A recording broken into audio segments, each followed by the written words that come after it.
नमस्कार, जी मीडिया के दर्शकों का इस चुनावी पेशकश आपकी आवाज में स्वागत है। आपके साथ हाजिर मैं हूं निहारिका महेश्वरी और मैं पहुंच चुकी हूं बाबा फरीद की नगरी फरीदाबाद, जो अपनी कुछ विशिष्ट पहचानों के कारण विख्यात रहा है। चाहे यहां का मेहंदी कारोबार हो या फिर सूरज कुंड का मेला। मौका विधानसभा चुनाव का है तो आप ये समझिए कि 5 साल में जिस जनप्रतिनिधि ने कड़वी आश्वासन की घुट्टी पिलाई है, जनता का दर्द उससे दूर हुआ है या नहीं, क्योंकि यहाँ की जनता माहिर है कि वो डॉक्टर भी बदल देती है। कुछ ऐसे ज्वलंत मुद्दे हैं जैसे कि पानी की समस्या, कुछ ऐसे प्रोजेक्ट्स हैं जिनकी डेडलाइन क्रॉस हो गई लेकिन वो पेंडिंग भी अभी हैं। कुछ ऐसे मुद्दे हैं जैसे इंडस्ट्रियलिस्ट पलायन क्यों कर रहे हैं। शिक्षा का ये हब है लेकिन क्या प्लेसमेंट देने पर निपुण है।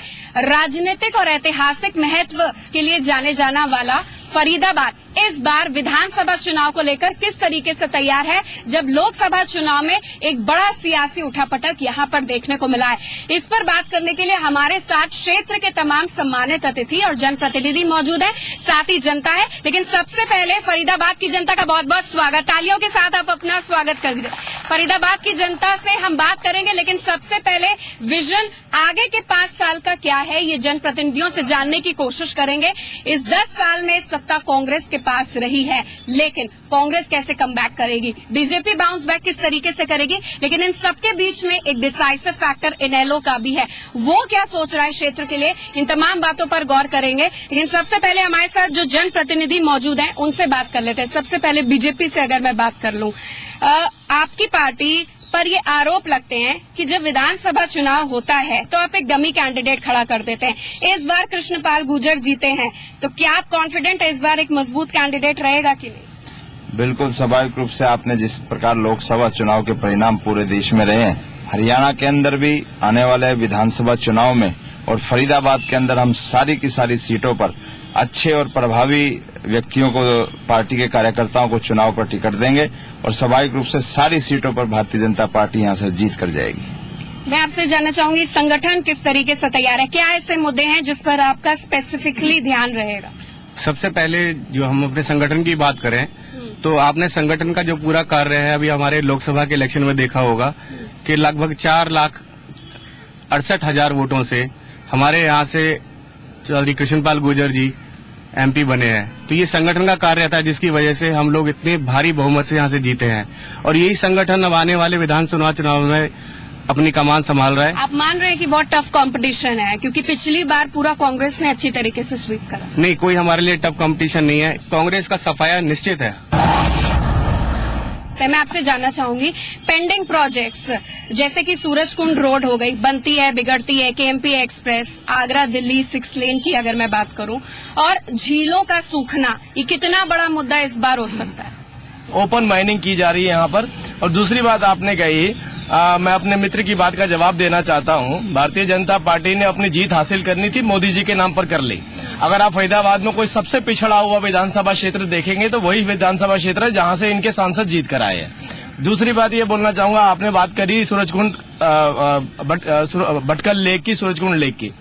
देखिए, यहाँ के जो मंत्री हैं, यहाँ के जो विधायक हैं, मैंने सबसे पहले शुरुआत करी थी माइनिंग से। वो माइनिंग में इतने व्यस्त हैं कि सूरजकुंड की और भटकल की लेक में पानी नहीं आ सकता, क्योंकि ऐसी कम से कम 7 से 8 लेक इन्होंने और डेवलप कर दी है वहाँ पे माइनिंग के तहत। तो वो सारा पानी वहाँ पे इकट्ठा होगा। मुद्दा क्या होगा आपके लिए? देखिए, हमारा मुद्दा ये होगा, फरीदाबाद के अंदर इंडियन नेशनल लोकदल को अगर मैंडेट मिलेगा तो मैं पहली बार आश्वासन देता हूँ, फरीदाबाद आज शहर के 20 सिटी में 32वें नंबर पर आता है और उस 32वें नंबर पे जितना भी वक्त यहाँ पे राज किया वो कांग्रेस और भाजपा ने किया। तो उसमें आप एनसीआर के अंदर भी देखिए तो हम सबसे पिछड़े हुए हैं। हमारी कोशिश रहेगी कि हम गुड़गांव की तर्ज पे फरीदाबाद का भी विकास करें। एयरफोर्स और नेशनल सिक्योरिटी की बात है, वो कंप्रोमाइजेबल नहीं है, ये सही है। लेकिन वो जो एरिया बन चुका है उसके ऊपर भी हमारे कई सर्वे हुए हैं और बाकायदा उसके ऊपर रिपोर्टें दी गई हैं। आईएएस अफसर और मिलिट्री के अफसरों ने बैठ करके और उन्होंने कुछ पॉलिसी प्रोग्राम्स बढ़ाए थे जो आगे इनसे नहीं बढ़े। लेकिन सही ये सच है कि प्रशासन के, कॉर्पोरेशन का कुछ अमला ऐसा है जो इसको टैकल नहीं कर सकता।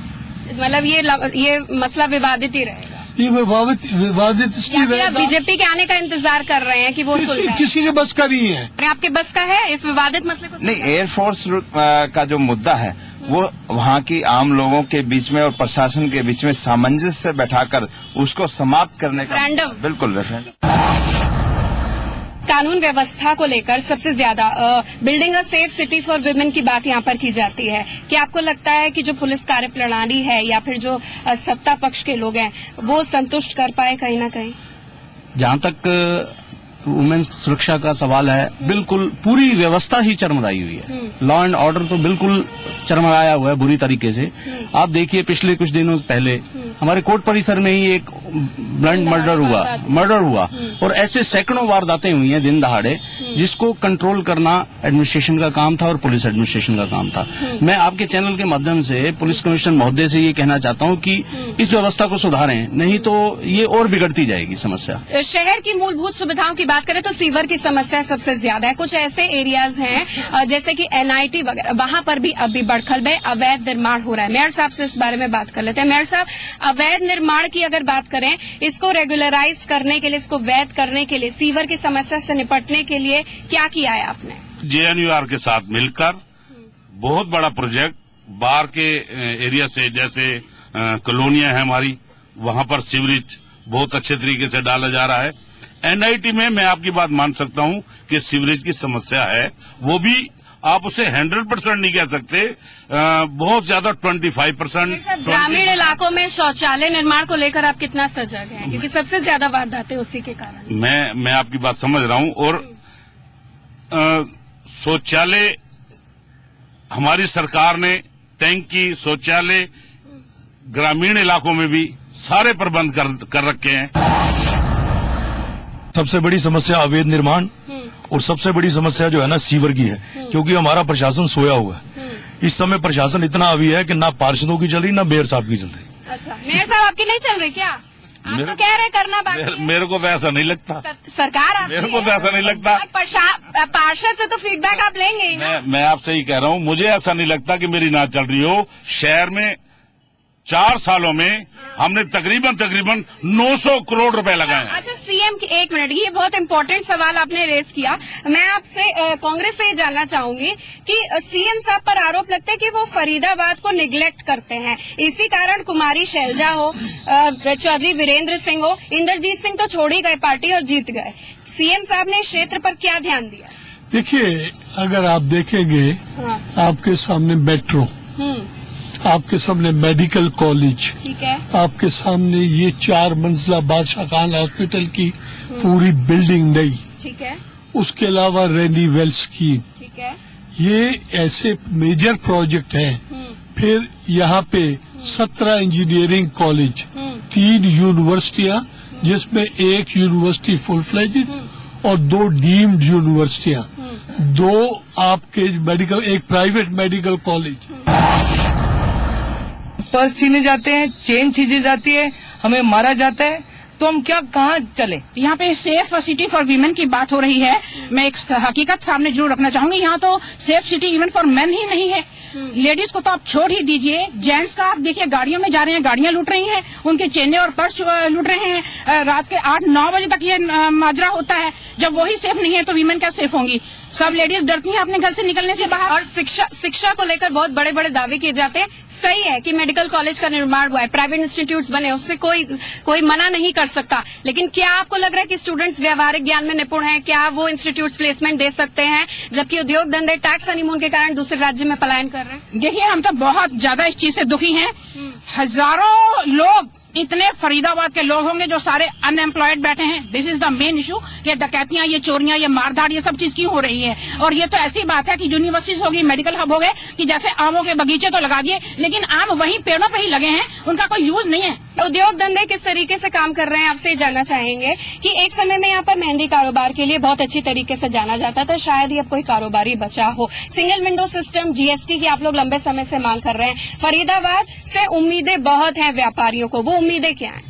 औद्योगिक सिटी है और इकोनॉमिक गतिविधि चाहिए और सबको जॉब्स चाहिए, सबको काम चाहिए, एक इंफ्रास्ट्रक्चर चाहिए। उद्योगों की किसी भी सरकार से ये उम्मीद रहती है एक बेहतर इंफ्रास्ट्रक्चर, बेहतर governance mechanism, safety, every issue. आपको नहीं लगता है रिवाइवल प्लान होना चाहिए मेहंदी कारोबारियों के लिए, छोटे मध्यम उद्योगों के लिए, उन परचून की दुकानों के लिए एक बेहतर प्रोत्साहन नीति होनी चाहिए? बिल्कुल, मुझे लगता है कि एक बहुत ही बेहतरीन बल्कि स्वरोजगार नीति होनी चाहिए। किसी ने भी फरीदाबाद के यूथ के बारे में नहीं सोचा, ना एक्चुअल विकास के बारे में सोचा, ताकि बाहर के जो लोग पहले बाहर से आते थे नौकरी करने के लिए, आज उनका भी बंद हो गया और हमारे बच्चे बाहर जाने लग पड़े। आने वाले विधायक से जो यहाँ पे सबसे पहले जो है ना सुरक्षा चाहिए, जो 10 साल में नहीं है। जब जो 10 साल पहले जब यहाँ पे इन लोगों की सरकार थी, उस समय यहाँ पे कोई भी असामाजिक तत्व नहीं था। 24 घंटे बिजली मिलती थी और इन्वर्टर वाले तो दुखी थे क्योंकि उनके इन्वर्टर नहीं बिकते थे, लेकिन 24 घंटे बिजली मिलती थी आम पब्लिक को। सुरक्षा थी और सुरक्षा जरूरी है, सुरक्षा है तो सब कुछ है। और यहाँ पे मैं आपको बताऊं, सेक्टर 12 और 15 का एक डिवाइडिंग रोड है जो हर साल बरसात में टूट जाता है, हर साल नए तरीके से बनाते हैं, उसमें करोड़ों रुपए का घोटाला किया जाता है। अगर उसमें इंक्वायरी कराई जाए तो सारे ब्यूरोक्रेट्स और सारे नेता फंसेंगे। आज प्रदेश का कर्मचारी बिहार के कर्मचारी से भी मतलब 6-6 हजार तनख्वाह कम ले रहे हैं। कारपोरेशन से ठेका बंद किया है, लेकिन दूसरे महकमे में कोई ठेका प्रथा समाप्त नहीं की। ठेकेदार पॉलिटिशियनों की मिली भगत से मतलब शोषण कर रहे हैं, मिनिमम वेज तक भी नहीं दे रहे हैं। तो इस प्रकार के वातावरण में जनप्रतिनिधि से हम यहाँ कांग्रेस भी बैठी है, इनलो भी बैठी है, जो अच्छे दिनों की बात कर रहे थे आएंगे, लेकिन अभी तक तो अच्छे दिन हमें झलक दिखी नहीं है। तो हम उनसे ही पूछना चाहते हैं कि उनकी सरकार आएगी तो वो क्या कच्चे कर्मचारियों को पक्का करेंगे? फरीदाबाद में पूरे हरियाणा में सबसे ज्यादा रोड एक्सीडेंट होते हैं। उस एक्सीडेंट पर इनके पास कोई मतलब उसका अरेंजमेंट नहीं है, कोई व्यवस्था नहीं है। सबसे ज्यादा यहाँ ट्रैफिक जाम होता है, उसके लिए इनके पास कोई अरेंजमेंट नहीं है। परमानेंट हमें कोई सोल्यूशन नहीं मिल रहा अपने रोजगार के लिए, जिसके लिए हमें अच्छी सैलरी पैकेज बच्चों के लिए नहीं है, तो उनको बाहर नौकरियां ढूंढनी जानी पड़ती हैं। और कॉन्ट्रैक्ट पे सारा, चाहे नगर निगम देख लो, चाहे हेल्थ डिपार्टमेंट देख लो, ये जो हेल्थ है या नगर निगम है, ये चीजें परमानेंट हैं यहाँ पे। ये सारे ठेके पे क्यों काम ले रहे हैं? जैसे मैडम ने बात की है अभी, कॉन्ट्रैक्ट वाली बात की है, ये बात तो बिल्कुल फैक्ट है। ये ना केवल रोजगार के क्षेत्र में बल्कि यहाँ के जो अपने जो कॉन्ट्रैक्ट है, मान लीजिए पार्किंग का कॉन्ट्रैक्ट है, इसमें भी भेदभाव होता है, इसमें भी अपने लोगों को ही कॉन्ट्रैक्ट दिए जाते हैं। मेरे साथ सामने खड़े हैं। इसके अलावा एक छोटी सी बात बोलूंगा, यहाँ से मेट्रो मोड जो है बिल्कुल नजदीक है, और साहब हमारे बैठे ही, मैं माननीय मेरे साथ पूछूंगा, यहाँ पे जो गाड़ियां चलती हैं गुड़गांव और फरीदाबाद को कनेक्ट करने के लिए, लोकल जो अपनी गाड़ी चलाते हैं, जो अपनी लोग गाड़ी चलाते हैं, उसमें वो क्षेत्रवाद और भेदभाव होता है कि नहीं होता, ये मेरे अरोड़ा साहब जी बता।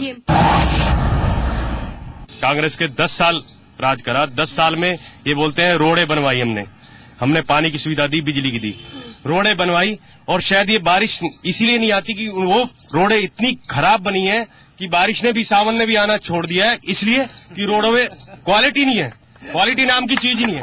ठीक है, कुछ बच्चे हमारे साथ मौजूद हैं, आप खड़े होइए। कैसा लगता है फरीदाबाद?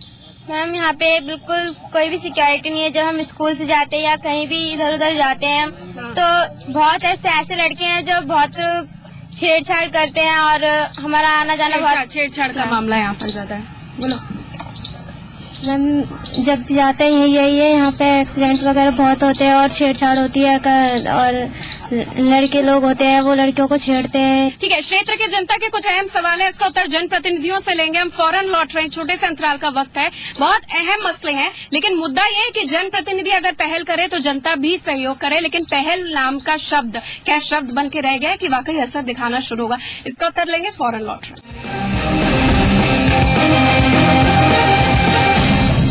विकास ही हर समस्या का हल है, चाहे कोई भी क्षेत्र हो, चाहे ग्रामीण क्षेत्र हो या शहरी क्षेत्र हो। कांग्रेस से जानने की कोशिश करेंगे। किसी ने यह नहीं बोला है कि विकास नहीं हुआ है, विकास हुआ है, लेकिन क्या विकास की रोशनी आम आदमी तक पहुंची है? मैं सबसे पहले आपसे सुरक्षा के मुद्दों पर दोबारा आऊंगी। ये जानते हुए भी पहले आपने बोल दिया है, लेकिन सुरक्षा को लेकर किस तरीके से गंभीरता रूप से आप आगे कार्रवाई करने जा रहे हैं ताकि आश्वासन एक तबके को, आधी आबादी को? हमने महिला हेल्पलाइन के साथ साथ हमने मोटरसाइकिल राइडर्स की स्कीम शुरू की है, ताकि रात भर दिन भर हमारे पुलिस के जवान जो है वो गलियों में मोटरसाइकिल इफेक्टिवली काम कर रही हैं? नहीं, मुझे तो कोई राइडर दिखा नहीं आज तक, किसी गली में भी, किसी मोहल्ले में। क्या ये जो ये नासूर बना हुआ है क्षेत्रवाद, जातिवाद, इसको दूर कर पाएगा, वो भी हरियाणा में, फरीदाबाद में? क्या ये पॉसिबल है? बिल्कुल जरूर कर पाएगा। क्षेत्रवाद जातिवाद तब से शुरू हुआ है जब से कांग्रेस की सरकार यहाँ पे आई है, क्योंकि खुले तौर पे कांग्रेस के सांसदों और कांग्रेस के विधायकों ने ही कांग्रेस के मुख्यमंत्री पर आरोप लगाया है कि वो जितनी भी नौकरियां देते हैं वो रोहतक और किल्लोई से देते हैं। आप आएंगे तो जांच कराएंगे? बिल्कुल जांच करवाएंगे। आप विश्वास कीजिए, हमारी सरकार आने के ऊपर इनके आधे मंत्री और आधे इनके मुख्यमंत्री देखा जेल के पीछे, सलाखों के पीछे। मान लीजिए आपका कैंडिडेट आता है तो क्या किया जाएगा, क्योंकि हेल्पलाइन नंबर और राइडर्स वगैरह की हकीकत तो बता दी है, इन्होंने बोला है कि इन्होंने करा है। बीजेपी क्या करने जा रही है? आप निश्चित तौर पर आप देखें, पिछले 16 साल 10 साल कांग्रेस ने राज किया है और उससे पहले 6 साल यहाँ पर ओम प्रकाश चौटाला जी की इनेलो की सरकार थी। पूरा तहस नहस करके पूरे सिस्टम को पूरे तबाह कर इन्होंने रखा हुआ है। नरेंद्र मोदी जी का एक ही नारा कि सबको साथ लेकर और सबके विकास की बात उन्होंने करी है। उसी तर्ज पर हम यहाँ पर फरीदाबाद में भी और हरियाणा में भी भारतीय जनता पार्टी उसी तर्ज पर सबको साथ लेकर सबको समान रूप से विकास करेगी। व्यवस्था सांसद क्या करने जा रहे हैं फरीदाबाद? हमारे सांसद आप देखो, पहली दफा कल रेल बजट आया। रेल बजट के अंदर पूरे देश के अंदर 2 EMU चली है, जो कि एक पलवल से लेकर अलीगढ़ की, वो फरीदाबाद के लिए पहली दफा एक तोहफा है। महिलाओं की सुरक्षा के लिए क्या होने जा रहा है? निश्चित तौर पे अभी 1 महीना हुआ है सरकार को बने हुए, महिलाओं की सुरक्षा के लिए भी प्रावधान किया है। पूरी सड़कें आप मेहंदी कारोबार, बंद पड़ी जो झील जो पूरी सूख चुकी है, उसके लिए क्या होगा? मेहंदी कारोबार मैं आपको बताना चाहता हूँ, मेहंदी कारोबार हमारी जितनी उम्र है हमने यहाँ पर, अब जमीन ही नहीं बची हुई, मेहंदी कारोबार कहाँ से बचेगा? मदर यूनिट लाने का हमारा चुनावी वादा था, संकल्प था, हम मदर यूनिट इस फरीदाबाद के अंदर लेकर आएंगे। यहाँ के पॉलिटिशियन के लिए सबसे बड़ा तमाचा ये है कि फरीदाबाद शहर इस देश का दूसरा ऐसा बड़ा शहर है जहां मुंबई के बाद सबसे ज्यादा स्लम है। यहाँ की सबसे बड़ी प्रॉब्लम टाउन प्लानिंग की है, नगर नियोजन की है। औचक निरीक्षण के लिए कहाँ निकलते हैं ये बताइए? सारे शहर में, पूरे शहर में कौन सा ऐसा क्षेत्र है जो आपने नहीं छुआ अभी तक? मैं तो ये कहूँगा कि ऑलमोस्ट जो अपना एरिया है, साहब आपको कहीं दिखे? नहीं, इनको ऐसा है हाँ बिल्कुल। दफ्तर में दिखते हैं?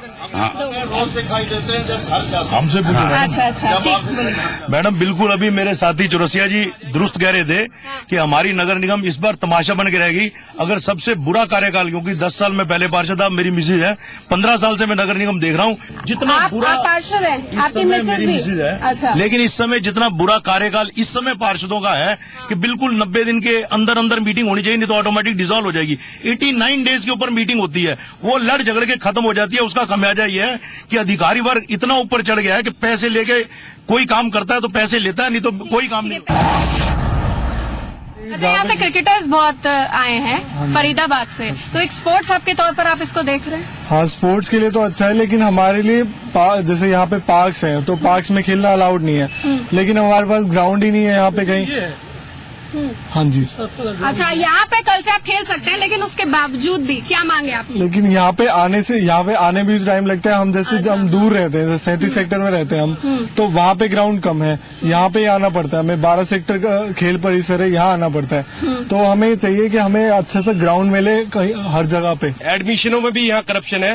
वो एडमिशनों में क्यों है? उसमें क्या कि जो राजनीतिक पार्टी वाले हैं उनके जान पहचान वाले या रिश्तेदार या ठेकेदार या कॉन्ट्रैक्टर, उनके एडमिशन होते हैं। आम जनता खड़ी रहेगी, उनके परसेंटेज अच्छे होंगे, एजुकेशन अच्छा जानता का बच्चा, पर उसके एडमिशन नहीं होंगे। क्यों? मेरिट को कंसिडर करना चाहिए, बहुत बड़ा सवाल है। आप लोग में से कोई मुद्दा बोलना चाहेगा? बोलिए, क्या मांगे आपकी? मैम, रोजगार की मांग है। युवाओं के पास रोजगार नहीं है। कांग्रेस और जितने भी बैठे हैं इनेलो वाले, इनसे मैं यही कहना चाहूंगा, 10 साल और 15 साल जो इन्होंने राज किया है, हमें क्या है रोजगार दिया है, और इस बार हमारे दरवाजे पे वोट मांगने आएंगे, इनको करारा जवाब दिया जाएगा। साल से तो जी हमारा एरिया बिल्कुल बेरोजगारी। कौन सा एरिया है आपका? NIT फरीदाबाद। NIT, ठीक है। बिल्कुल बेरोजगारी के लिए बहुत परेशान है। बच्चे इनकी पढ़ाई लिखाई से, सब चीज से परेशान है जी, खाने पीने से। जब रोजगारी नहीं रहेगी तो बच्चे पढ़े लिखेंगे कहाँ से? स्कूल खुल रहे हैं, वो दुकान बन रही है, ना रोड टूटे पड़े, ना स्कूल में कोई पानी की सुविधा है, ना कोई स्कूल है। इतना बुरा हाल है। प्रदूषण मुक्त फरीदाबाद चाहिए कि नहीं? चाहिए। प्रदूषण मुक्त फरीदाबाद चाहिए। कैसा फरीदाबाद?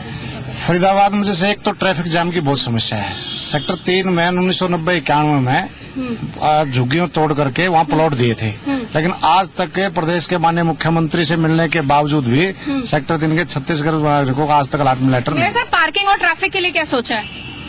हाँ, पार्किंग की बात आपकी बिल्कुल ठीक है। पार्किंग फरीदाबाद में बहुत समस्या है। फरीदाबाद एक सबसे हैंडसम सिटी हो सकता है अगर यहाँ से राजनीतिक षड्यंत्र प्राप्त गुंडे और जो राजनीतिक तौर पे जो झुग्गियां बसाई गई हैं, जो कांग्रेस अपने फायदे के लिए बसाती है, उसको कहीं ना कहीं प्लानिंग के तहत उसको मल्टी स्टोरी बिल्डिंग में बदल दिया जाए और वो जो अवैध जमीन है यहाँ से खाली करवा ली जाए। अगर सिस्टम से फरीदाबाद चलेगा तो फरीदाबाद बहुत आगे आएगा। सिस्टम को फॉलो करने वाला प्लान फरीदाबाद आप देना चाहते हैं? कैसा फरीदाबाद आप देना चाहते हैं? कैसा फरीदाबाद? फरीदाबाद एक सुंदर फरीदाबाद हम देना चाहते हैं, लेकिन उसके लिए हमें प्रतिबद्ध होना पड़ेगा, प्रशासन पर लगाम लगानी पड़ेगी। विकल्प जरूर चाहिए, कोई भी पॉलिटिकल पार्टी है, लेकिन इस बार सशक्त विकल्प की सबसे ज्यादा जरूरत है। बताइए। आज हमें 20-20 साल हो गए सर्विस करते और सरकार इतनी वादा खिलाफी हो रही है ना, बहुत ज्यादा। आप मानते हैं कि पारदर्शिता रहे और जवाबदेही तय हो? बिल्कुल है जी, पारदर्शिता यहाँ पर पूरी तरीके से रहे, जवाबदेही रहे। तो कुल मिलाकर फरीदाबाद की अगर बात करें तो इस क्षेत्र की बहुत ज्यादा फरियादें हैं। इसको कैसे दूर किया जा सकता है? कुशल नियत, नीति और नेतृत्व के जरिए, ताकि एक प्लान फरीदाबाद दिया जाए। हरियाणा विधानसभा चुनाव में फरीदाबाद एक बहुत ही महत्वपूर्ण निर्णायक क्षेत्र है और इस बार जनता से बहुत ज्यादा उम्मीद है कि वो एक बेहतर जनप्रतिनिधि चुनकर एक अच्छे क्षेत्र का तमगा फरीदाबाद को और जो खोया हुआ गौरव है वो दोबारा प्राप्त करें। आप जितने भी सम्मानित अतिथि हमारे साथ जुड़े, बहुत बहुत धन्यवाद हमारे साथ जुड़ने के लिए। Thank you so much. Thank you.